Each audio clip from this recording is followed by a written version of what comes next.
Myers Metal Detectors, located in sunny Tampa, Florida, where we sell nothing but fun and adventures, treasure hunting gear, and anything you can imagine for metal detecting. Give us a call, 813-237-1939. Happy hunting and dig deeper.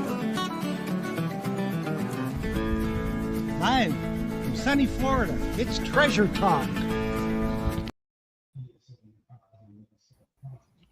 Good evening. Welcome, folks. Welcome to another exciting edition of Treasure Talk. And Jeff, we're going to have an awesome night tonight, aren't we? We are indeed. It's going to be a very educational night tonight, I must say. Yes, it is. And we're going to be talking to some folks who are a little cooler than we are down here in Florida and Georgia. Well, that's all over the country, I'll tell you. Yeah. But it's supposed to be, I think, high 78, 79 tomorrow. Wednesday in the 80s, upper 70s on Thursday. And then for the next couple of weeks, it'll be low to mid 80s. Yeah, so it's just in time for spring break. So the folks who are coming here to Florida on vacation, whatnot, will have a good time. We'll have some warm weather for sure. And I guess we got a lot of things coming up for that too. Yes, we do. We got a lot of exciting shows coming up, and our guests today are Minelab folks, and I've got a Mantiore in the back there. Yeah, right there. I got to point to it. And that's on special for now, $12.99 for the Mantiore. Hey, Philip, Tom Becker's going to be here May the 4th. Yeah, Jocelyn's telling me Tom Becker is going to be here May the 4th. That's nice. Well, he's going to St. Augustine. Yeah. Or no, the Prospecting Mule is going to be in St. Augustine May 4th. But anyway, yeah, we've got that on special for $12.99, and we also have Minelab accessories 25% off. So buy it from us. Don't buy it from Amazon. We'll do you better deals for sure, and don't buy it from the manufacturer either, because we got the better deals. You've also got some of the Xterra Pro Packs in that. Oh yes, the Xterra Elite Pro Pack comes with the Profine 40. And we got it on special for $5.49 for a limited time. And of course, when they get that, Jeff, you know, we load them up with some cool stuff. You know, oh yeah, we give them the famous Treasure Talk towel and a few other items go in the box with it. Big Poppy helps me on Saturday. We get those shipped out for sure, and we load them up.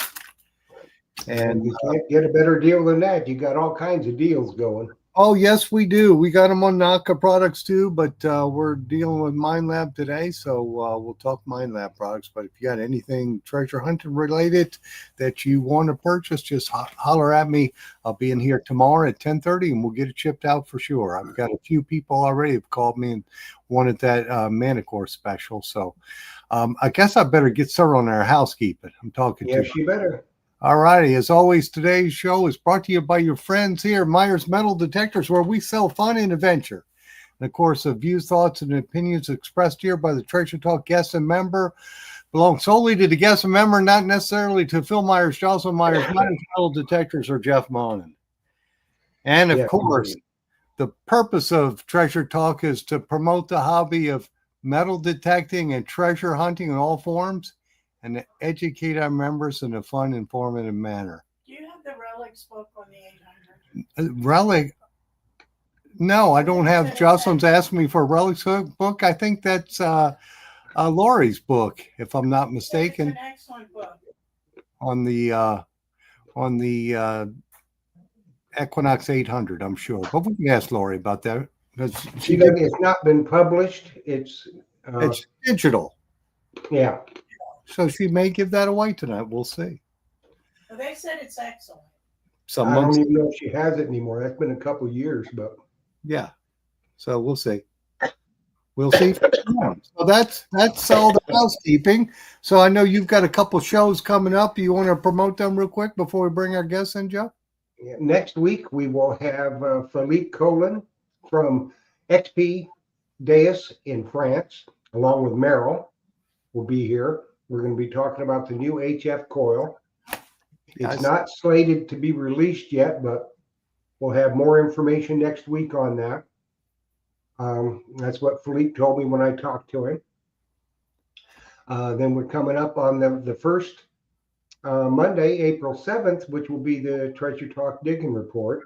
Digging report. Thanks to Tom Becker. I've got a couple more regional reporters that I'm talking to. Hopefully, we can come to an agreement and they can come on board. So as the digging report expands and grows, which I think it will, we may have to extend our time slot on the first Monday of every month to get in all the digging report, because I think it's something that people really like. People like it for sure. And we got coming up on the 14th, we're doing a special on family hunting treasure vacations in Florida. We're going to have some stuff for you, some reports and things from the West Coast, some fossil hunting, detecting, and the East Coast. We'll have some people talking about all the kind of stuff you can do as a family. On the East Coast, Phil will have a bunch of specials in the shop if you're coming down for spring break, where if you can, you want to go fossil hunting, you'll have a package put together for that.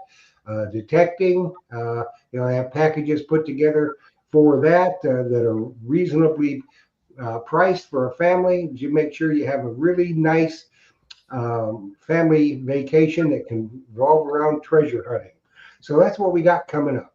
That's awesome.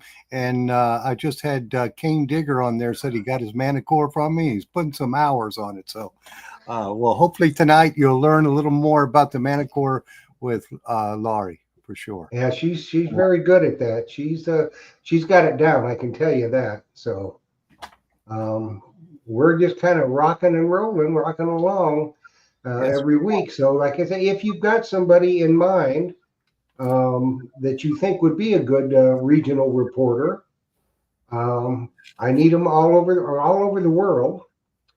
But basically in the continental United States, from Illinois west, we need reporters. And in Canada, we need reporters, and everywhere, because we go worldwide, and we need people want to know the reports of what's going on. So just, send me an email, and we'll get up with them and see what we can get done. So I think we need to probably bring Lori on so she can start educating people about the Manticore, don't you? Absolutely. And I want to say hello to Grammar Time. He's over in England. I guess he's over there digging. Yep. Moonlight Graham is over with Chicago Run, I'm sure. It's Cool. He goes twice a year. He'll be back in the fall, I think. But he's been finding some hammers, and I don't know if he hadn't texted me in the last couple of days. So he found a gold ring and some hammies, but I don't think he's found the gold coin yet. Keep digging for sure. But he'll find it. He'll find it. Let's bring Lori in. Well, let's bring on these fine folks from the blizzard state of Canada. They make it. They're so hot up there that they melt the snow wherever they go. When all the finds they got, and the knowledge is just impeccable. It's beyond reproach. So let's bring on the Relic Dirtyhands team, Lori Gagne and Eric Dennis. Here we go. Hi, guys. Hi. Hey guys. Thanks so much for having us. Thank We're you. happy to be here. Oh, we're glad So you're we're here. glad And you're here. absolutely. And I guess we're going to talk tonight about Red River and also about the Minelab Manticore. And I guess if some folks want some questions answered on the Equinox series, we could do that too. I love questions. I love questions on the Manticore and the Equinox and the Vanquish and the Xterra. And I guess the first one, someone was commenting on your book, your digital book on the Equinox. Do you still have that available? I do. I still have that available. Originally when I had written it, the 600 and the 800 were out. So we didn't have the 700 and 900, but everything is identical, except that, you have a larger VDI scale on the 700s and 900s and stuff like that. But the book will be good for, excellent for explaining everything on the equinoxes. So I still have it. It's still a free digital book that I give away to anybody who wants it. Yeah, and I would say we got a question here on the Xterra Pro Elite, and that beach program is pretty much, I looked at it, it's pretty much the same as the Equinox, so they should probably get that book and read it too. They could, yeah. It would actually explain, because I mean, a lot of the terminologies are all the same from one detector to the other from these new, I mean, recovery is, speed is the same, right? Sensitivity is the same. Yeah, so all it the could, modes are pretty yeah. much the same. And I feel that in my book, I really taught by experience. So, I'm in this situation. This is what I try. This is what I do. So I think it can actually be pretty helpful for people who have the Xterra or others. Yeah, a lot of the settings are the same. Mm-hmm. So it's really about, which settings to use and when to use them, and that kind of stuff. So, right. Well, that question was, let's put it back up there for a second.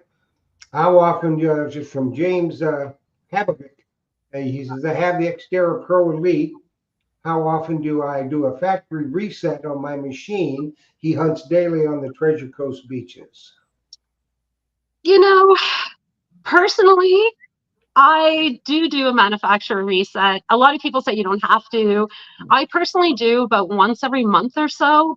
I just start to hear some little differences, and I just feel a lot more comfortable just doing a manufacturer reset and starting over. So sometimes I'll do it, sometimes once a month, once every second month I'll do it, just when things feel a little off. Like, I'm very in tune with the machines. Like, I'm listening, and every time if something just feels off, I think I'm like, yeah, it's time for a manufacturer reset. And then I mean, the newer detectors like the Mantiore, at least you could do a manufacturer reset, not of the whole detector, but of that one program, stuff like this. So you have a lot more options. So you don't have to wipe out all your programs every time you do a reset. So that's fun. I do it personally. I probably don't do it.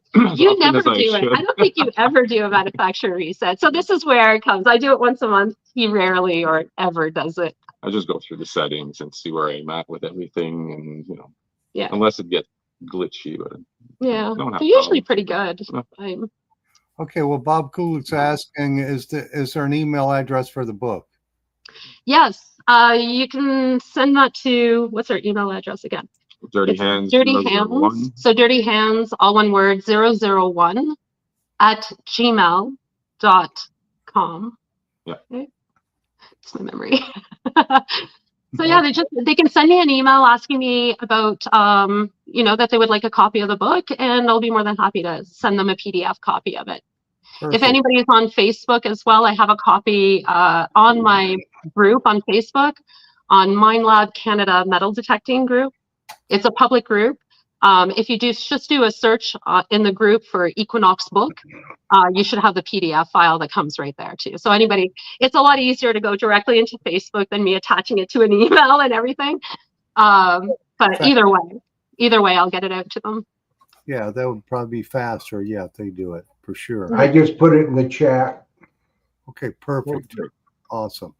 So tell us what's going on with, and for the folks who don't know, tell us a little bit about Red River TV. Well, we're pretty excited. I've been working on this project, this TV show now for 2 years. We did the demo about 3 years ago, and we filmed all of season 1. It's been edited, and it will premiere on May 5th of this year. So I am super excited because there's been so much work, and it's finally we're there. It's going to air. So it'll be airing on APTN May 5th, and I'm super excited. Season 1 was so much fun. I mean, I know the season by every single vehicle I was in, or not really a vehicle, but whatever we were riding at the time. So Red River, it's actually a really cool story, because there was the Woosley expedition. So the military was coming down, and their paymaster had gold coins and a leather satchel. Now he was on his way to the Fort Garry. This is happening in 1870. This is 1870, by the way. Yeah. So in 1870. So he was on his way to Fort Garry with the pay, and he met up with, I believe, some indigenous, and they didn't have the right-of-way passage there. So they started chasing him. His horse was pretty heavy, they say. So what he did was one story is he threw and started unloading everything off the horse so the horse could get more speed. He ended up arriving at Fort Garry without the gold. So somewhere along the way, other theories are. He says he tossed the gold. He says he tossed the gold into the bush somewhere. There's another theory that he hit it somewhere by a cabin, or along the Corduroy Road, so there's a few different stories and theories. So what we're actually doing is we're following all these leads and actually going to these locations, and in some of these locations, we're actually finding stuff that's dating that period. So that's dating part of that story. So it's been really exciting. I just can't believe that we're a part of this project. I mean, it's so much fun. It's a huge adventure every day. It's a huge adventure. It's the history docu-series. So it's telling the story, the history behind the Wolseley expedition, Louis Riel, the Métis, the development of the Dawson Trail, which was the main way to get into mainland and explore Manitoba at the time. It was actually on the Canadian side. Right, on the Canadian side. And that's the thing, because the trail, they wanted to make sure that they had the trail on the Canadian side, because it seems that we were trying to get a lot of immigration into Canada to farm. And before they would arrive into Canada, it seems that the USA were actually offering them land. So they would stay, and we were losing our immigrants that were supposed to come and farm for us. So we had to build also that road, I guess. I remember hearing this part of it, yeah. I think it's a part of it as well. Yeah. Okay, well, I got a question on the show. You found a lot of different relics to date that time period. Did you get to keep them? Actually, I didn't want to keep them. I told them that I would feel a lot more comfortable in giving them to the Dawson Trail Museum. So I'm donating all the items that we find along the Dawson Trail to the Dawson Trail Museum. So everybody from there, and I mean, it'll just keep going, and the history will be continuously told. So it's where it belongs. The interesting part about the whole the area we're detecting, that trail was built on a ridge, a high ridge that was used for centuries prior as a trail for trading. Before that, it was just a way to get around, probably used for even thousands of years. Mm-hmm. So we did find a lot of interesting things that even predate the 1870s and the Dawson Trail along that route. So there's a lot of stories to be told along that route, and we try to touch on those as we discover things, as we find things while we're searching for the gold. And what's really incredible is we have historians, we have an archaeologist, we have researchers, we had LiDAR. I mean, who has We're that? full equipped. You're full equipped. Who has all of this at their hands, when they're metal detecting? So that's what I'm saying. It's been an incredible experience. We have a whole team. Map overlays and all that. All sorts of stuff. So a lot of cool stuff coming. Okay. Well, hopefully we'll get a chance to see it on the TV down here in the U.S. I hope so too. Yeah, that would be cool. Looks like we got a question here from Luis Villarreal. He's saying, Relic Dirtyhands, I saw a video where the 700 with 11-inch coil couldn't detect a 9-inch gold ring in wet sand, and the 600 could with the 6-inch coil. Has this been a wide problem on the 700? I haven't seen that, and that sounds really bizarre to me. I would love to see if the person has it, if they had video. I would love to see the settings. I mean, you got to think everything counts, right? Every setting can make a difference. So I would personally love to see that, because that doesn't make a lot of sense. No, so he's saying the 600 with the 6-inch coil. I know that 6-inch coil is a very deep coil for being small, but I didn't find so much. have to watch that video myself because that doesn't make any sense at all. No, I would love it. See, with me, I need to see the video. I need to see the video. I need to see their settings. That's why a lot of people, when they do the test, they'll do a manufacturer reset right from the beginning to show everybody its default settings. Right. If that's actually a problem, I would I'd absolutely love to see that. And I would definitely mention that to Minelab because that doesn't seem right. No, it doesn't. It seemed like there's some issue, probably a setting. Probably. Well, Yeah. he probably had something notched up. Yeah. It could be. Yeah. Or changed the recovery speed or did something. But it looks like we got a question from Tom Becker. How can we watch the show in the U.S.? Well, they're working on it. I mean, I know if you have like a VPN blocker, is that it? You know, when they don't know where you're watching from, you can definitely see it on Lumi, and that can be found through Apple TV. It's a streaming app that APTN uses. So there is going to be Lumi. And like I said, they're looking into it because we do have people in the US that want to see it as well, and they're working on it. So, yeah, so maybe you guys need to contact APTN in the US and say you guys want Red River Gold to play. So maybe they'll get it on there. Now they can watch it through Apple TV with Lumi? That's right, yeah. Okay. Yeah, because I've got Apple TV, so I'll have to look up Lumi. Yeah, so Lumi, it is there is a subscription, and it's like $5 a month for the subscription, but you know, you guys could just watch it and then unsubscribe after if you want. Watch all the shows, stream it for sure. Yeah, so what detectors are you using in the show, and what detector is your favorite now? For the 2 seasons, I use the Manticore. That's my baby, and I can't go back to anything else. Eric was using the 900. The 900 mostly. Mostly the 900, and I've been using the Manticore all the way through, yeah. And which coils are you guys using? Oh, wow. Yeah, I bring all my coils, actually. I do bring all my coils because there's a use for each one of them. I mean, there's sometimes where in areas that it's been flooded or things are a lot deeper, the grass is taller, different things like this, and I'll throw on the 15. But mostly on season 2, since I got the new 9-inch, the new 9-inch has actually been my go-to. Like, I've been using it more than ever because in the woods, it's great. It doesn't get caught up. It's just as deep as my 11, but I have a lot more, I can maneuver it a lot better. So I'm actually using mostly the 9 and the 15 and my 11 on the show. I don't think I've used the 6 yet. I haven't come across really, really, really trashy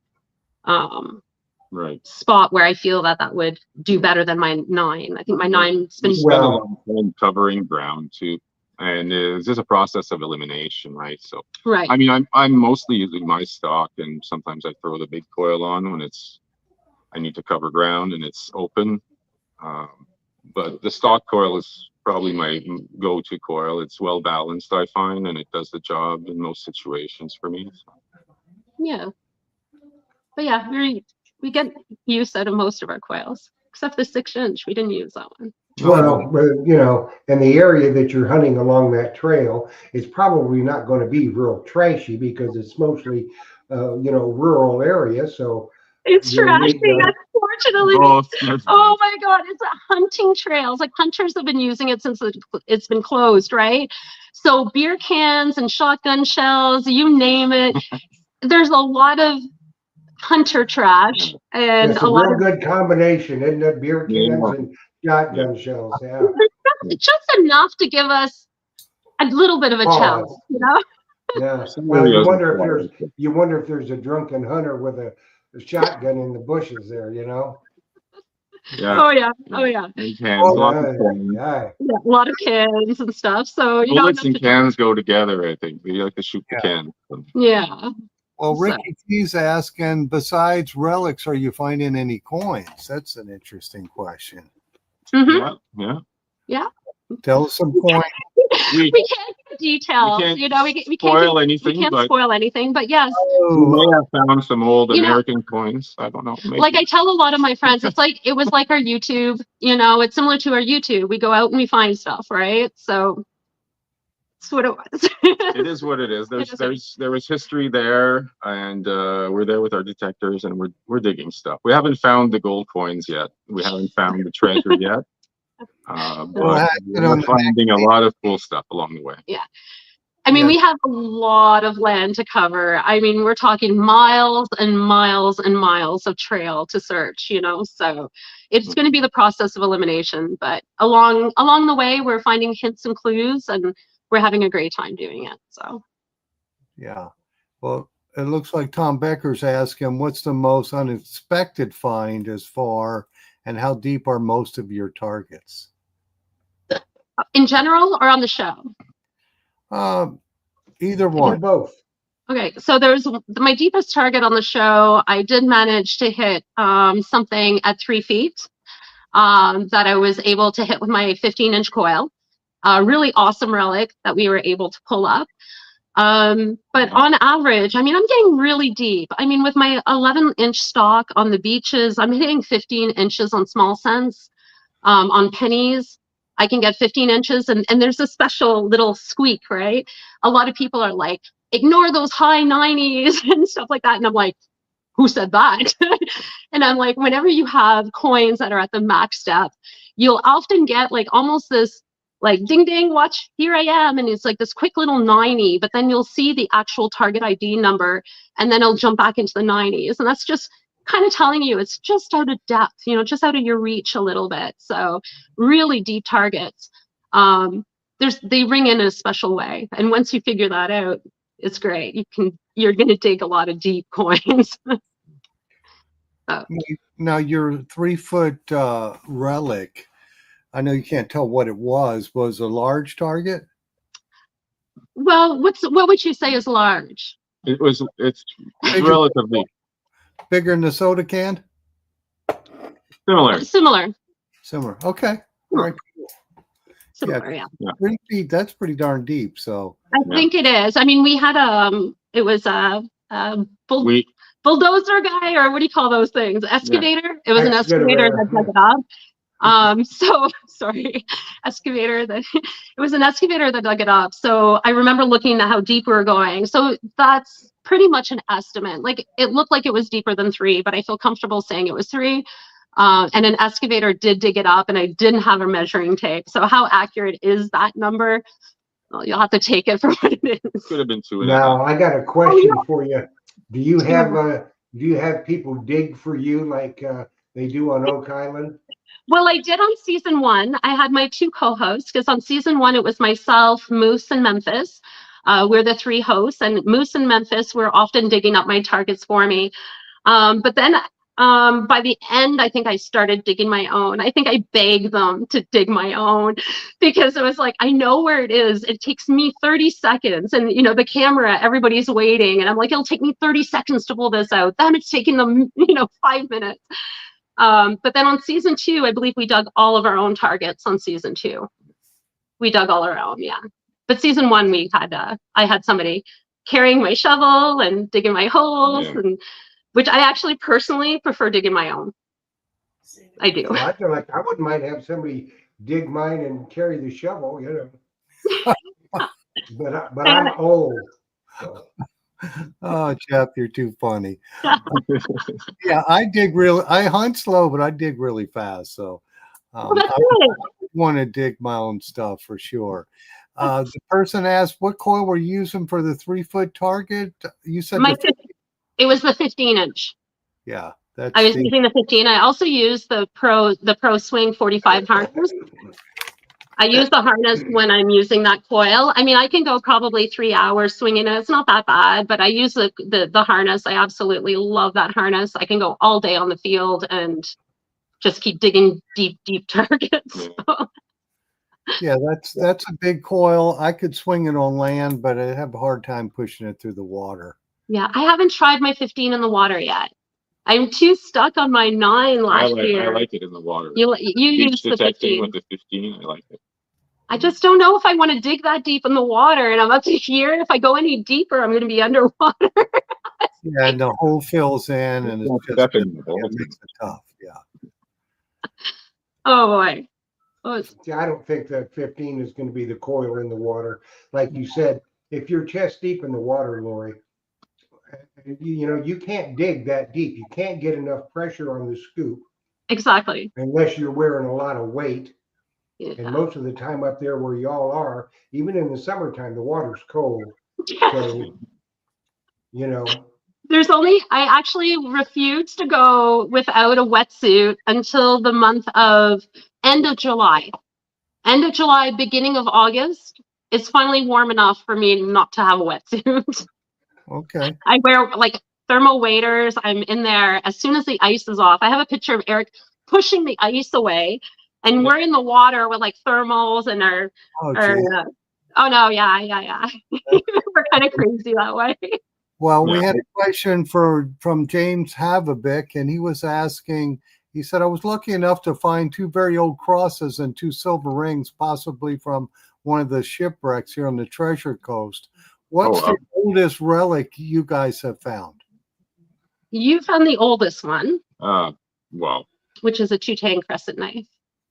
yeah, okay. There's like 2 types of categories, I guess. I did find some relics that are pre-contact, like from the copper complex We'll say like culture, 3,500 OCC. So that's the blade is like 3,500 BC, right?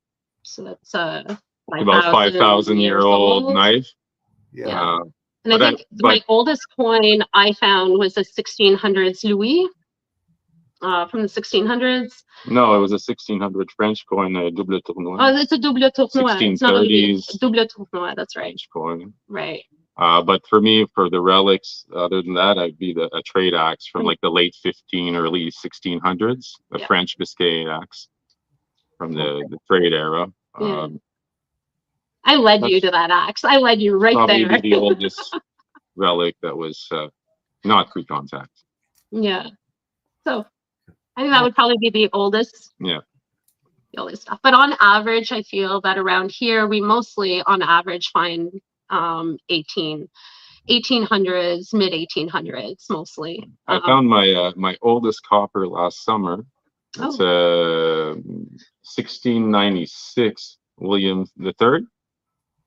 Okay, cool. And prior to that, my oldest one was a Woods Hibernia 1723, which I found at Pound the Ground in New York a few years ago. Well, quite a few years ago now. I guess. 5, 6 years. Probably 5, 6 years, I think, pre-COVID. Okay, cool. Well, it looks like Tom Becker has a question. Do you guys use the threshold on the Manticore to help find targets? Are you on with that? I do. I love using the threshold just as like a bare little hum. I love it. I just find that the other things pop out more at me. I mean, the threshold is not really a true threshold. So this threshold, it does help. I find it opens up. I can hear targets a little more. If you have anything discriminated, then the blanking is, you're going over a discriminated target. So it can give you additional information. I always use it. I like having it on, and he does too. I know. You can answer for yourself, but yeah, I have a little audible hum all the time. All the time. Yeah. I think it's more. As far as if I guess it depends if I'm going to be digging things that are just breaking the threshold and not giving me a number or a tone or anything. I don't know. It depends, right? Depends I always did. And how I feel. Yeah, I always did, even when I was using the Minelab Excalibur. Right. I would hunt in pinpoint mode all the time. And, the threshold, I mean, I found a honking old diamond gold ring about 2 feet down, and I was chest deep in the water, and it was 2 feet down. And all I got was just the blank on the threshold till I got about 1-2 scoops on it, and then I could hear it. But, yeah, you got to pay attention to that threshold. It can find you some good stuff. It's true. It's true. It really makes a difference. Oh, sorry. Yeah, we had Sean on here. That was last week, wasn't it, Jeff? Or was it the week before? Week before, I think. Yeah, he detect Florida, and he uses a threshold, and he doesn't run his sensitivity. He said he runs his sensitivity most of the time at 16, but he hunts with a threshold. He says it's perfectly quiet unless there's a change in the threshold. Then you just got to dig for it if it's not giving you a target ID until you get a little deeper to get a little closer to the target. This is an interesting question from James Havik. What causes the detector to pick up phantom targets? Too much sensitivity. Sorry about that. That's an easy one.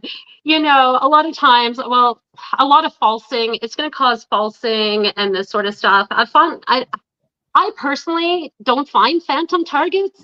Usually what happens with me is I'll lift my coil up over the plug and there it is. Like with the Manticore is so sensitive that if you have your sensitivity boosted, especially over 20, what's going to happen is anything on the surface, you're not going to hear it at all. It's going to disappear on you. This machine has so much power and it needs to be respected. So you definitely need the proper sensitivity for the depth of the targets you're looking for. So that's why on average, the default setting is perfect because you are going to be able to pick up some of the items that are closer to the surface and deeper. But the more you boost it, the harder those you're going to have disappearing signals right on the surface. You'll like, I was shocked when I saw it and I'm like, it's that powerful. So it does need to be respected in that sense. So, you know, phantom, usually in my case, I usually always find them. I'll dig again, I'll dig deeper, I'll move the soil, I'll lift my coil, I'll reduce the sensitivity, and it shows up. Yeah. I'll always remember that time in the farm field with my buddy. And he had a signal. He has the CTX. And he's digging the signal, he's listening to it, does another shovelful, kicks it over, he's listening, and it's gone. Like he can't hear it. Couldn't repeat it. I try to listen to it, and it's like it wasn't getting much of anything. A little chirp or something, not hardly a chirp or anything. And then we put it on pinpoint mode, ran it over with pinpoint mode, got a slight pinpoint, and we went towards that direction. We were able to find this target, but it just suddenly, it was pushed, went on edge, it went deeper. There was something about the positioning of the target that suddenly we both couldn't hear it. But it was still there, and we finally moved soil over, kicked stuff around, played with pinpoint, and found it. So if you hear a good target, don't give up on it. If it was like, there and it was a solid tone, you're convinced you had a target there, it's probably still there. Just look for it. You got to find it. Use pinpoint mode, dig out whatever bleeps, anything. But it's happened, like, I could probably count it on a few times, just on a hand. Like, it doesn't happen very often. Other than that, you may have like mistaken falsifying, a high squeak of falsifying iron that you think is a mid or high tone, which actually, and then all you find is not. It's just iron, and then once you move things around, you don't get that high squeak anymore. But you're still going to hear the iron.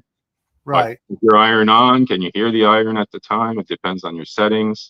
So I always have the horseshoe on, and I can hear the iron. I prefer it that way. But I'd love to actually experience a real true phantom signal. But like I said, I guess I'm just really persistent, or I am annoyed or anything. But I've seen it where I can't hear it because it was too close to the surface. I had to reduce my sensitivity, and there it was in my plug.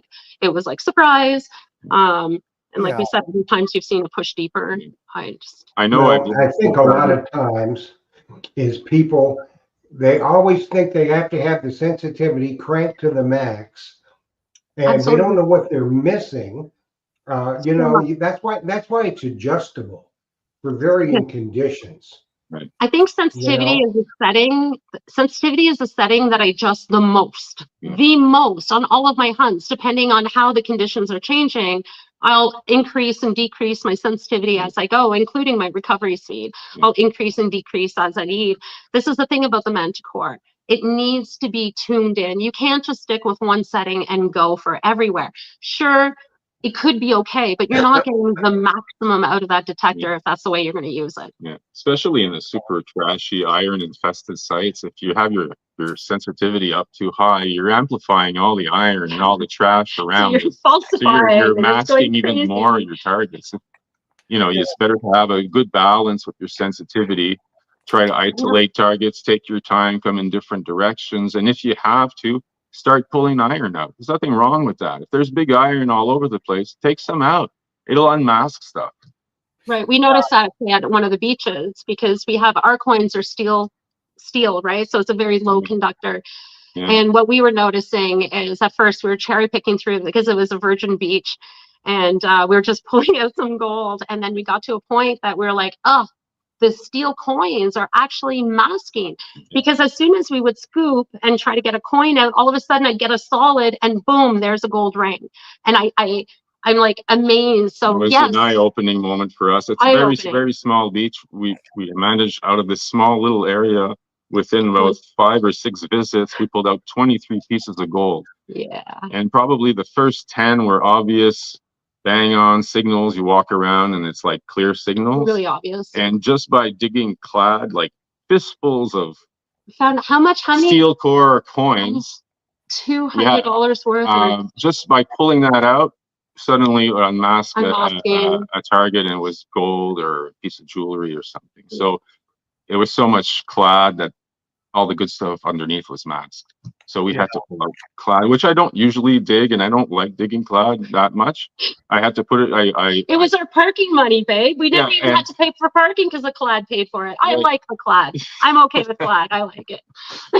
It was an eye opener. It was an eye opener. There's, you got to dig what you don't want sometimes to get what you want. I don't like digging the pennies, but I'll dig the quarters and dimes and even nickels. But I was going to mention on the Phantom targets, if you're using a big coil, I've seen this happen a lot on saltwater beaches. You're using a big coil and you dig a target that's deep, and then all of a sudden it disappears. It's just deeper in the hole. You just got to get another scoop or two out, and there it is. It's just a really deep target. That happens a lot, especially with the bigger coils. Exactly, because sometimes it's really surprising. You're like, there's no way can it be this deep, right? Yes. But it can be. Yeah. So well, if you're digging, especially if you're digging in the water, every scoop you take, the water disturbs it more, and it just down sinks and sinks. Yes. It's like digging in the surf, so you got to be quick. Yeah. Yeah, and I think we had a question from Bobby Kulik. He was asking if you're going to do a Manicore book. I almost wrote one while I was on the road, because last time I talked to Jeff, I said, we're going out to films. I think, was it season 1, I think at the time, or season 2? Season 2. And you asked me if I was going to do a book like I did on the Equinox.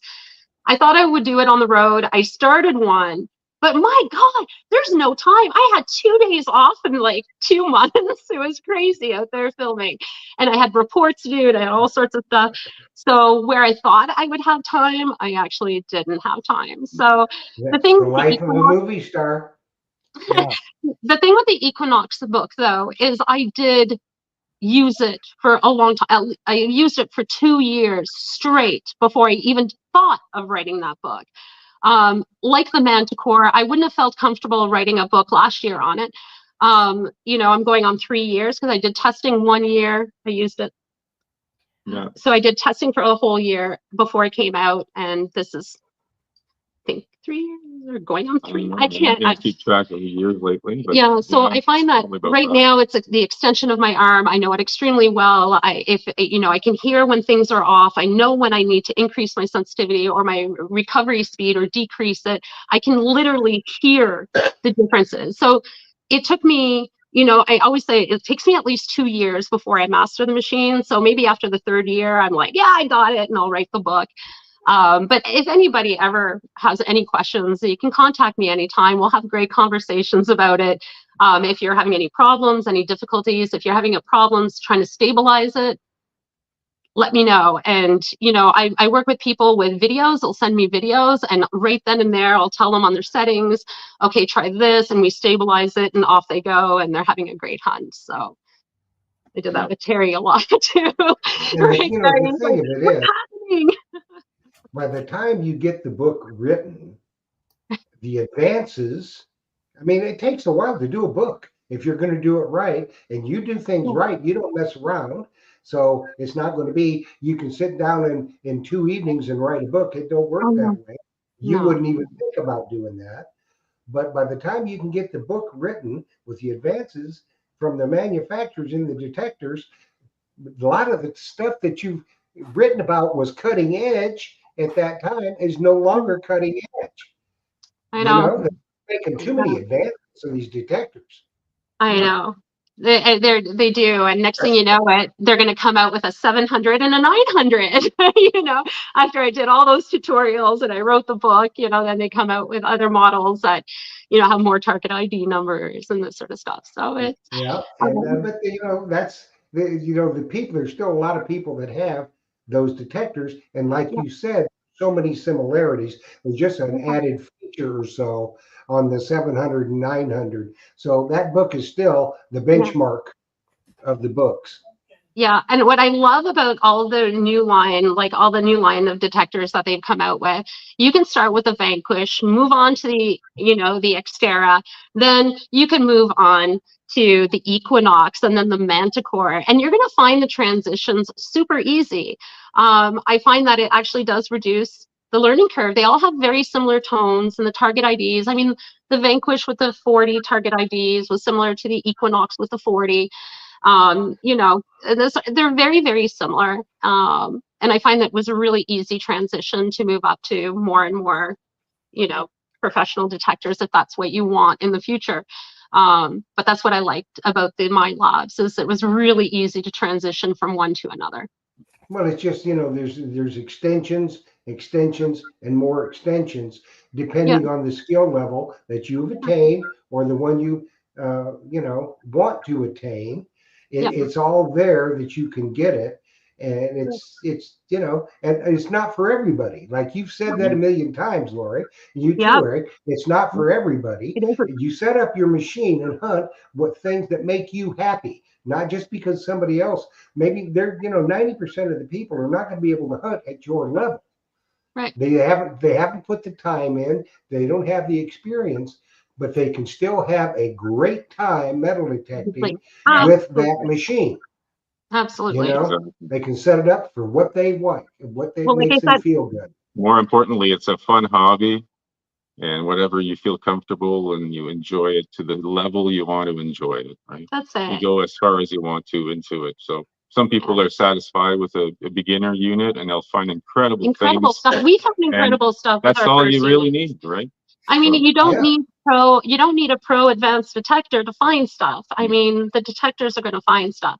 It's the longer you do it, the longer you've been at the same sites over and over again. These small advantages that you have with a little more speed, a little more depth, you're going to start being able to find the stuff that you left behind. So as yeah, you know, for us, we've been in it for so long that this is why we choose the Manticore because love I just love playing with the settings and getting maximum that I can at my sites. Not everybody is like that. A lot of people do like the turn on and go metal detectors.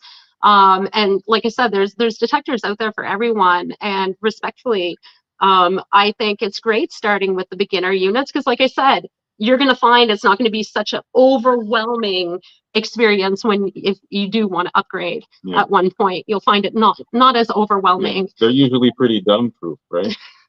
I don't know. Like I don't know. when you get into something like, The beginner the units, yeah. Manticore, you can play around with the settings and mess it up to a point where, You're not going to find it stuff. won't even be usable because it's just not set up right. Whereas a That's beginner why they unit, have the factory reset I was button. just gonna say, exactly. And like the Equinox, they give you just a little more than what you need, you know, on just a little more. On the Manticore, they give you a lot more than what you need. Well, You that's know, the thing. so As soon as they give you more power and more sensitivity than you actually really should be using or needing, and it's up to you to make that decision. People can get frustrated because very frustrating. I can't put my detector at maximum level. It's too chatty. This is bull. Well, So they don't look at the areas, and that's why there are experts like you guys Right, that they watch and they emulate you. right. Okay, and I noticed in a lot of your videos you'd say I'm hunting in this program at this level. These are my settings, and these are the reason why. See, Yeah. and that makes a difference. You get a lot of these YouTubers who just want everybody to think they're the greatest thing since sliced bread. You know, I'm the best. I'm the best. Oh, yeah. You know, 90% of them are planting their fines anyway. But you know, people, they don't use the settings correctly. No. One thing that Phil and I have always said right from the get-go, because people always say, "Oh, my detector, I can't get it to work." Did you read the manual? No, they didn't read the damn manual. And then go read it again. You know, 'Cause read the manual. Read the manual. You know, Everybody should read the manual, definitely. And if you they don't write understand, that for a reason. and then read That's it again, and then take it out and hunt with it, then read it again. But we did have a question here from JP Hobbyist. She says, have you guys ever used the AT Pro? I've used it and have a hard time setting it up. So, we started with the Garrett GTX 550. It was quite the Green machine. The green machine. That's the only Garrett. That's the one we started with. It's the only Garrett machine we've used. So no, actually, I used the AT Pro once. Matt Thompson let me use it 1 year.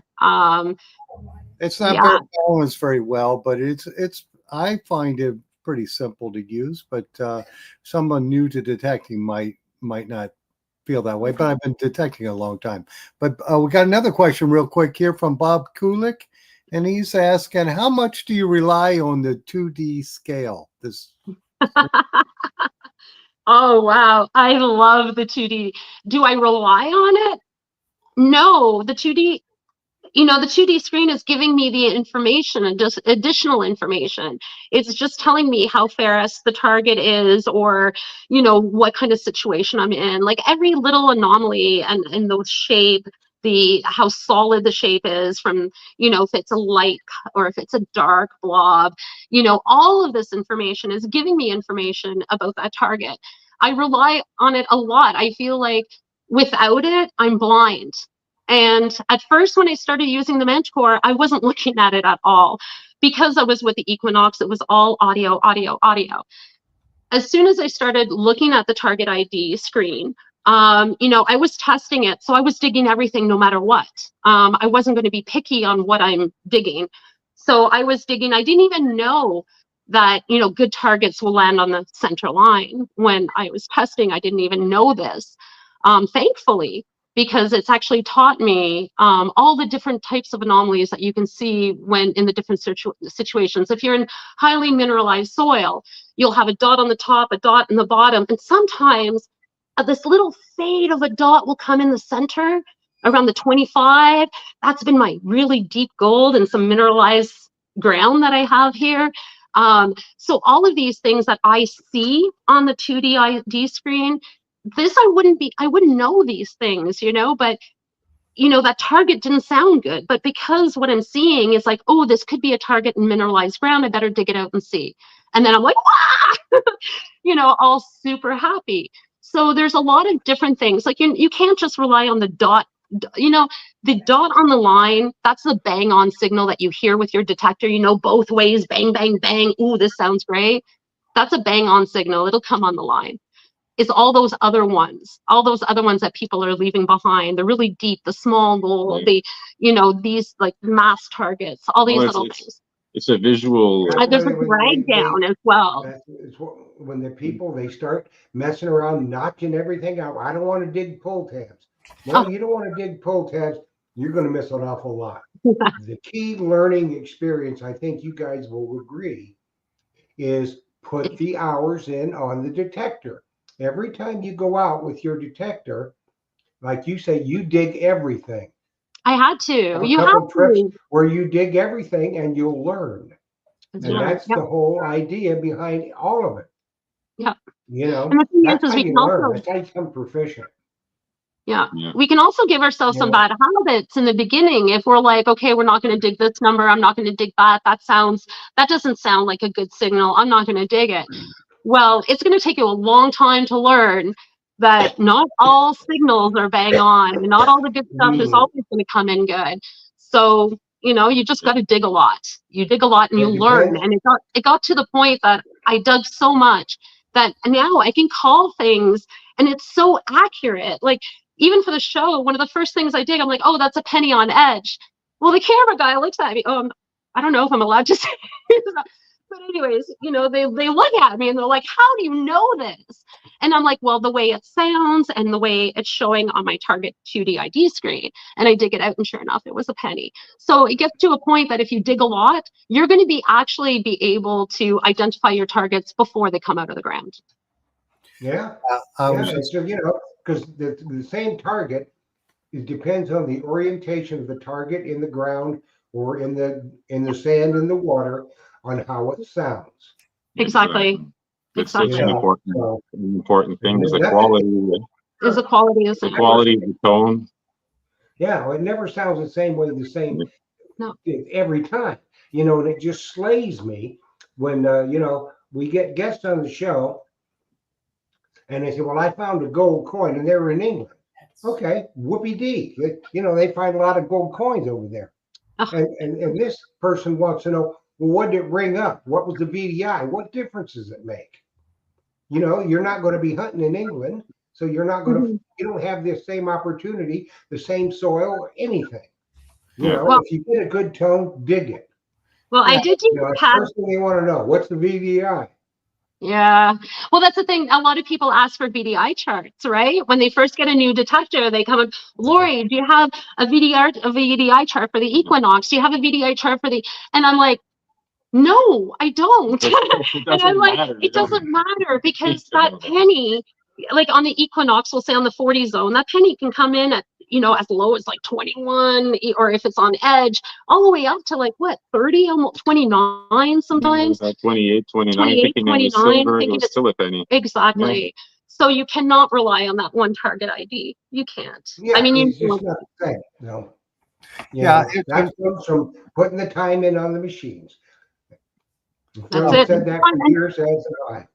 and listen, especially the Minelabs. Okay, guys, the Minelab has a language of its own. Yeah, the tone, Okay. the tone is it chirps, it wobbles, it cuts, it cuts. Everything all is sorts of telling you different stuff. things, and it's giving you ideas on the shape of your target. If it's round, if it's misshapen, if it's you get a piece of scrap aluminum that's bent out of shape Oh, it's or gonna something. wonky. It's going to have a It's gonna be wonky, wonky. wobbly sound to it. It's going to be a little jumpy compared Yeah. to something that's and over time, yeah, you get to It has its language. It's beautiful. I love the Minelab tones because, like I said, it'll talk to you differently on any different day. It's different because of the atmospheric conditions, the weather, the temperature. It all makes a difference on how the targets sound on any given time. and I would comment the same thing, and I posted Luis is Villarreal's comment. He said, my detector speaks to me and I learn the language 90% of the time. And I think that's what happens when you put the time in with a particular detector. You can start feel that target, know what that is ahead of time for sure, as long as you do that. Yeah. But it'll still surprise you sometimes. Sometimes you'll be like, oh, like that's not a full tab, that's a gold ring. I want to know. my still do. language, is that what you said, Joss? A core language. A core language, I guess. But anyway, it looks like our hour has disappeared, Jeff. ready. Always know. too fast. It just went really quick. So I want to thank you guys for coming on here, and hopefully we can get you back again sometime soon. You're And welcome. thank you, Josh. Thank you, Jeff. And thank you to all of our many members. And it looks like we didn't even have time to do the giveaway tonight, Jeff. But that's That was too interesting. it was too interesting. So I'm sorry. I want to thank you guys for coming on here, and thank you to all of our members too, for sure. It's a For being, pleasure. Yeah, thanks for having us. yeah. It's great to be Well, here. we're going to get you back probably in the fall, give you a chance to, work on your show some more. And Hopefully who we'll knows what they're going to come out with. I'm sure Minelab's working on something new, some upgrade, and they will have upgrades to the Manticore, I'm sure. I don't know. We had the one upgrade, and I don't know. There'll be I haven't others. seen any problems to fix with it personally. I love my Manticore the way it is. So They don't have to have problems. They just got to have something new so people will buy it. they'll make it You know, better. They'll try to make it There'll be better. more coils, all kinds of stuff. So you'll have Probably. something to talk about. You always have good stuff to talk about. Yes, That's why we love you. absolutely. So everybody, next week we have Like I said, Philippe Colin from XP Deus in France, along with Merrill, the American ambassador for XP Deus. And we'll have them, and we're going to be talking about the new HF coil that comes out. And we'll see you then. Happy hunting, everybody. Thanks for watching. And Lori and Eric, right on. We love you. Thanks so much. We'll get back with you soon. And Phil and Jocelyn, I'll talk to y'all later. Everybody, happy hunting. Dig deeper. And remember, if Phil doesn't have it in stock, you don't need it. There you go. Good night, everybody. Good night.